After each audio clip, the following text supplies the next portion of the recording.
Hi there Striker, this is our fourth part of UFO mystery, generally becomes synonymous with alien spacecraft. However, the term ETV, extraterrestrial vehicle, is sometimes used to separate this explanation of UFOs from totally earthbound explanations. Critics argue that all UFO evidence is anecdotal and can be explained as prosaic natural phenomena. Defenders of UFO research counter that knowledge of observational data, other than what is reported in their popular media, is limited in the scientific community and further study is needed. Studies have established that the majority of UFO observations are misidentified conventional objects or natural phenomena, most commonly aircraft, balloons including sky lanterns, satellites, and astronomical objects such as meteors, bright stars and planets. A small percentage are hoaxes. Note 1. Fewer than 10% of reported sightings remain unexplained after proper investigation and therefore can be classified as unidentified in the strictest sense. According to Stephen Novler, proponents of the extraterrestrial hypothesis, ETH, suggest these unexplained reports are of alien spacecraft. However, the null hypothesis cannot be excluded, that these reports are simply other more prosaic phenomena that cannot be identified due to lack of complete information or due to the necessary subjectivity of the reports. Novler says that instead of accepting the null hypothesis, UFO enthusiasts tend to engage in special pleading by offering outlandish, untested explanations for the validity of the ETH, which violate Occam's razor. Ufology is not generally considered credible in mainstream science. There was, in the past, some debate in their scientific community about whether any scientific investigation into UFO sightings is warranted, with the general conclusion that the phenomenon was not worthy of serious investigation except as a cultural artifact. The study of UFOs has received little support in mainstream scientific literature. Official studies ended in the US in December 1969, following the statement by the government, scientist Edward Condon, that further study of UFOs could not be justified on grounds of scientific advancement. The Condon report and its conclusions were endorsed by the National Academy of Scientists, of which Condon was a member. On the other hand, a scientific review by the UFO Subcommittee of the American Institute of Aeronautics and Astronautics, (AIA), disagreed with Condon's conclusion, noting that at least 30% of the cases studied remained unexplained and that scientific benefit might be gained by continued study. Like Hayek, Jacques Vallée, a scientist and prominent UFO researcher, has pointed to what he believes is the scientific deficiency of most UFO research, including government studies. He complains of the mythology and cultism often associated with their phenomenon, but alleges that several hundred professional scientists, a group both he and Hayek have termed the Invisible College, continue to study UFOs in private. UFOs have become a prevalent theme in modern culture, and the social phenomena have been the subject of academic research in sociology and psychology. Starrock panel categorization. Besides anecdotal visual sightings, reports sometimes include claims of other kinds of evidence, including cases studied by the military and various government agencies of different countries, such as Project Blue Book, the Condon Committee, the French-Japan, SEPRA, and Uruguay's current Air Force study.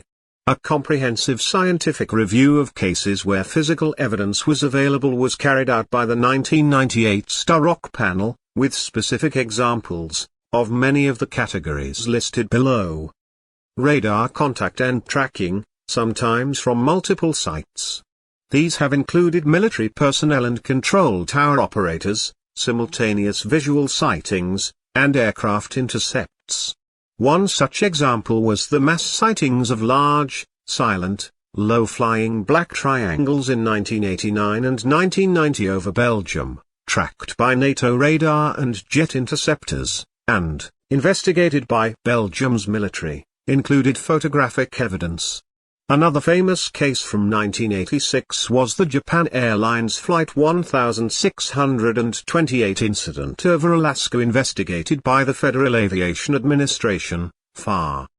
Photographic evidence, including still photos, movie film, and video.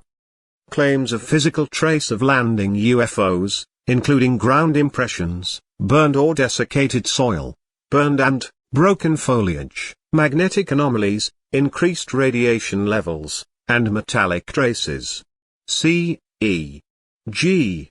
Height 611 UFO incident or the 1964 Lonnie Zamora's Socorro, New Mexico encounter of the USAF Project Blue Book cases. A well-known example from December 1980 was the USAF Rendlesham Forest incident in England. Another occurred in January 1981 in Aix-en-Provence and was investigated by Japan, then France's official government UFO investigation agency. Project Blue Book head Edward J. Ruppelt described a classic 1952 CE2 case involving a patch of charred grass roots. Physiological effects on people and animals including temporary paralysis, skin burns and rashes, corneal burns, and symptoms superficially resembling radiation poisoning, such as the Cash Landrum incident in 1980. Animal, cattle mutilation cases, which some feel are also part of the UFO phenomenon. Biological effects on plants such as increased or decreased growth, germination effects on seeds, and blown-out stem nodes, usually associated with physical trace cases or crop circles, electromagnetic interference, M, effects.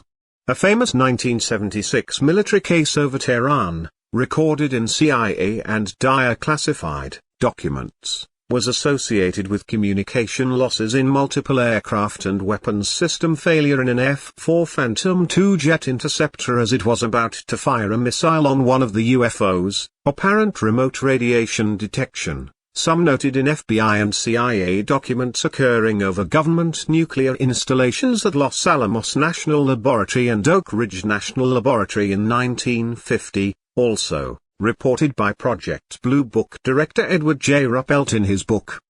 Claimed artifacts of UFOs themselves, such as 1957, Ubatuba, Brazil, magnesium fragments analyzed by the Brazilian government and in the Camden report and by others. The 1964 Lonnie Zamora incident also left metal traces, analyzed by NASA. A more recent example involves a teardrop-shaped object recovered by Bob White and was featured in a television episode of UFO Hunters 64, but was later found to be waste metal residue from a milling machine. Angel hair and angel grass, possibly explained in some cases as nests from ballooning spiders or chaff. A scientifically skeptical group that has for many years offered critical analyses of UFO claims is the Committee for Skeptical Inquiry, CSI.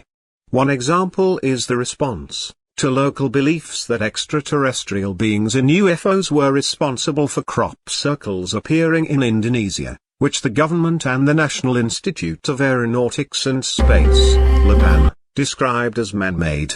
Thomas Jamaluddin, research professor of astronomy and astrophysics at LAPAN stated, "We have come to agree that this thing cannot be scientifically proven." Scientists have put UFOs in the category of pseudoscience since 2001. There have been calls for greater openness on the part of the government by various persons. In May 2001, a press conference was held at the National Press Club in Washington, D.C. by an organization called the Disclosure Project, featuring 20 persons including retired Air Force and FAR personnel, intelligence officers and an air traffic controller. They all gave a brief account of what they knew or had witnessed, and said they would be willing to testify under oath to a congressional committee. According to a 2002 report in the Oregon Daily Emerald, Disclosure Project founder Stephen M. Greer has gathered 120 hours of testimony from various government officials on the topic of UFOs, including astronaut Gordon Cooper and a brigadier general. In 2007, former Arizona Governor Fife Symington came forward and belatedly claimed he had seen a massive, delta-shaped craft silently navigate over Squaw Peak, a mountain range in Phoenix, Arizona in 1997. On September 27, 2010, a group of 6 former USAF officers and 1 former enlisted Air Force man held a press conference at the National Press Club in Washington, D.C., on The theme U.S. nuclear weapons have been compromised by unidentified aerial objects. They told how they had witnessed UFOs hovering near missile sites and even disarming the missiles. From April 29 to May 3, 2013, the Paradigm Research Group held the citizen hearing on disclosure at the National Press Club. The group paid former U.S. Senator Mike Gravel and former Representatives Caroline Cheeks, Kilpatrick, Roscoe Bartlett, Merrill Cook, Darlene Hooley, and Lynn Woolsey $20,000 each to hear testimony from a panel of researchers which included witnesses from military, agency, and political backgrounds. Apollo 14 astronaut Drive Edgar Mitchell claimed he knew of senior government employees who had been involved in close encounters, and because of this, he has no doubt that aliens have visited Earth. In May 2019, the New York Times reported that American Navy fighter jets had several encounters with unexplained objects while conducting exercises off the eastern seaboard of the United States from the summer of 2014 to March 2015. The Times published a cockpit instrument video of an object moving at high speed near the ocean surface as it appeared to rotate. Pilots observed that the objects were capable of high acceleration, deceleration and maneuverability. In two separate incidents, a pilot reported his cockpit instruments locked onto untracked objects but he was unable to see them through his helmet camera.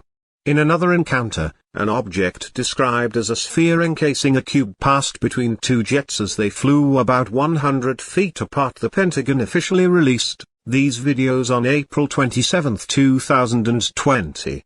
The United States Navy has said there have been a number of reports of unauthorized and/or unidentified aircraft entering various military-controlled ranges and designated airspace in recent years. The void left by the lack of institutional or scientific study has given rise to independent researchers and fringe groups. You have our fourth part of UFO Mystery. See you on the last part.